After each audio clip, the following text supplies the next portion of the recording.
ပါကန်စနေတီလို့ဖျားဟောခဲ့တာလူတော်ကြိုးပေးမှာပါဖျားဟောခဲ့တဲ့တရားတော်တွေလဲလိုက်နာပါဖျားဟောခဲ့တဲ့ကြံကန်တွေလဲလေးလာပါတခုတော့ပြောခြင်းနဲ့တခုတော့မှာခြင်းနဲ့မင်းသေးရင်မင်းနောက်မှာ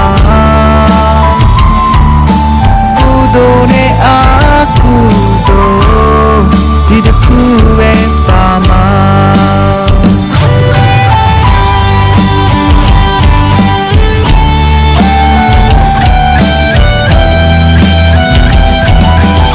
မင်းပြူတဲ့ကံနဲ့ထံပြန်လာမှာ